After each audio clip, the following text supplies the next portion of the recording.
Hello friends, आज की कहानी का नाम है छोटी बहू। सुबह के 9 बज रहे थे। सूरज टिमटिमा रहा था।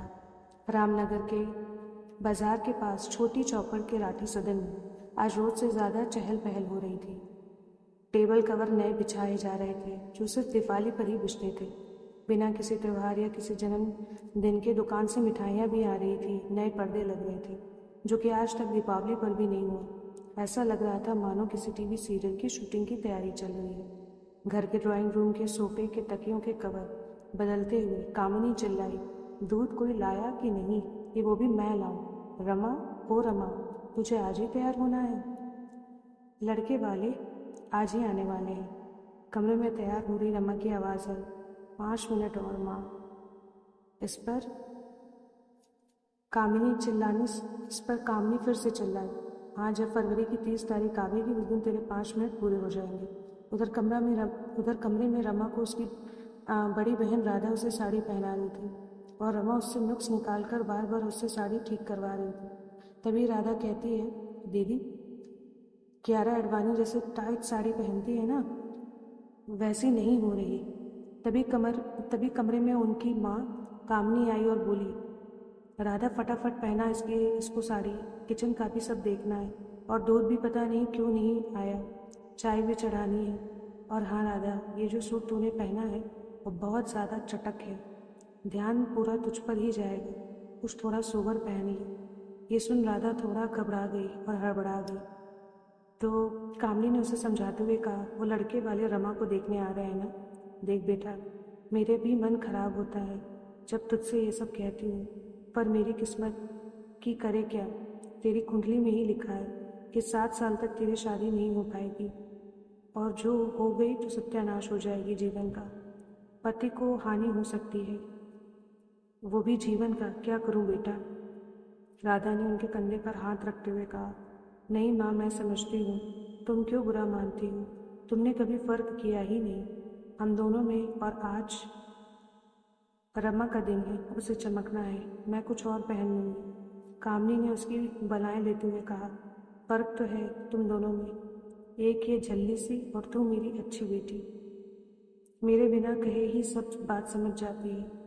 उनकी बात सुन के रमा ने मुंह बना लिया, जिसे देख कामनी ने हंसते हुए उसके सिर पर हल्की सी टपली मारी और वहाँ से चली गई। उनके जाते ही रमा ने राधा से पूछा, दीदी तुम्हें सच में बुरा नहीं लगता?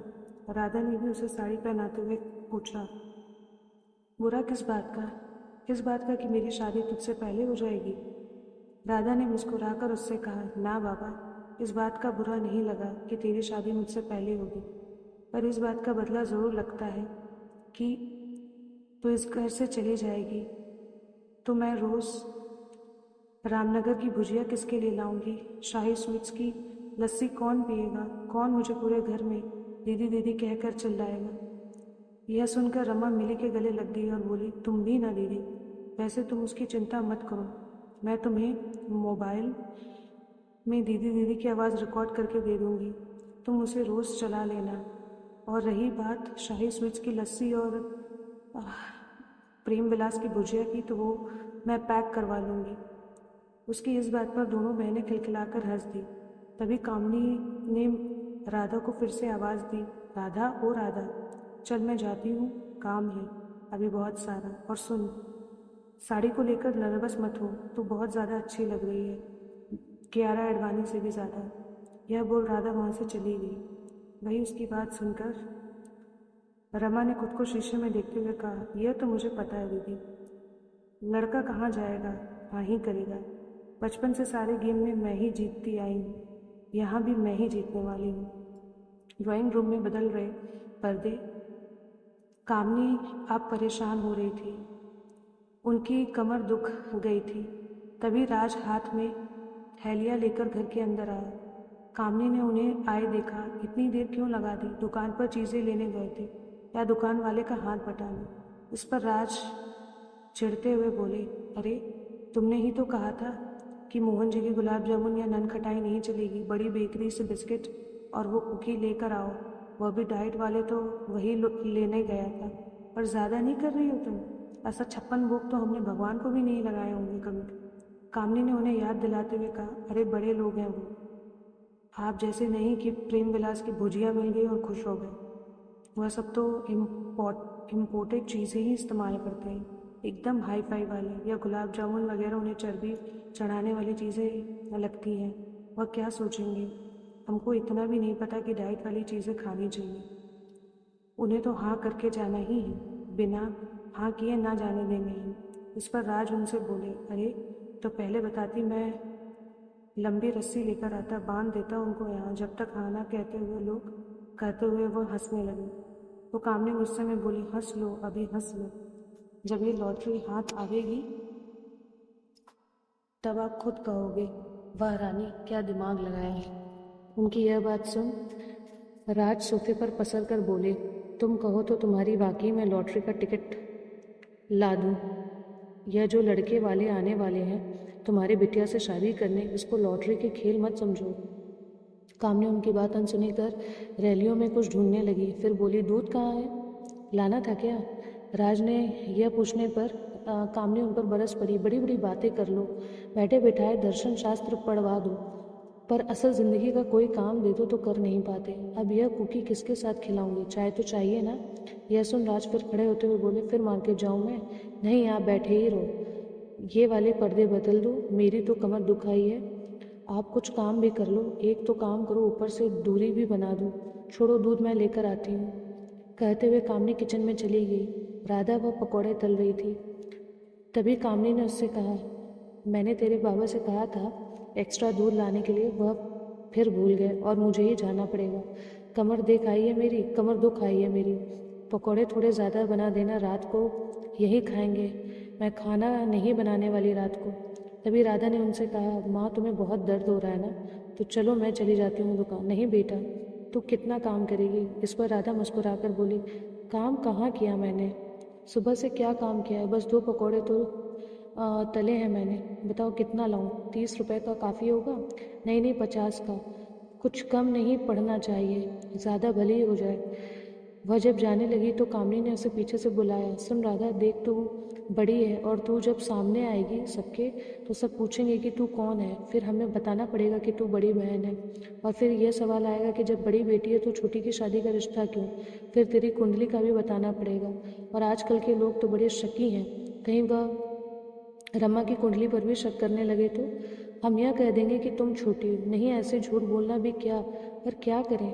यह सब सुनकर राधा हिचकिचाकर बोली, नहीं माँ, मैं सामने ही नहीं आऊँगी, तो झूठ भी नहीं बोलना पड़ेगा। कामनी फिर उसकी बलाएं लेते हुए बोली, हाँ बेटा, यह ठीक रहेगा। कितना सोचती हूँ मैं, भगवान करे तेरी दशा वर्षा सब खत्म हो जाए और तुझे भी हीरे जैसा लड़का मिले।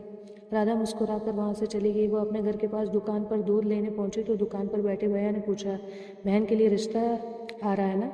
राधा ने मुस्कुराकर गर्दन हाँ में हिलाई। भैया ने उससे पूछा, अच्छा है बहन कि तू ही जाए, पर तुम आज सोनू को पढ़ाने आओगी? सोनू वहीं बैठा मोबाइल में गेम खेल रहा था। नहीं भैया, आज नहीं आ पाऊंगी। यह सुनकर सोनू की पत्ती सी वाली स्माइल आ गई और वह धीरे से बोला, यस। यह देख राधा दबी हुई हंसी और बोली, पर कल क्लास होगी और टेस्ट भी होगा। टेस्ट का नाम सुनते ही सोनू का मुंह थोड़ा उतर गया था। राधा घर जाते वक्त सड़क किनारे बच्चों को खेलते हुए देख रही थी। उसे अपना और रमा का बचपन याद आ रहा था। वैसे हर बार उसके रूठने पर वह उसे मनाती थी, चाहे गलती रमा की ही क्यों ना हो। जब वो लुका छुपी भी खेलते थे तो वो जानबूझकर हार जाती थी ताकि रमा जीते। बचपन में रमा अपनी चॉकलेट फटाफट खा लेती और उसके हिस्से का चॉकलेट खाता देख उदास हो जाती, तो वह अपने हिस्से का भी चॉकलेट उसे दे देती थी। जब तक रमा खेलते हुए कुछ तोड़ देती तो माँ की डांट से उसे बचाने के लिए वह इल्ज़ाम खुद पर ले लेती। कितने नाजों से पाला था रमा को, जब वह ससुराल जाएगी तो खुश तो रहेगी ना? उसे बस ऐसे ही रखेंगे ना जैसे यहाँ पर रखते हैं? इतने सारे ख्याल राधा के मन में चलने लगे। फिर खुद ही अपने सवालों का जवाब देते हुए वो बोली, अरे खुश रहेगी, क्यों नहीं रहेगी?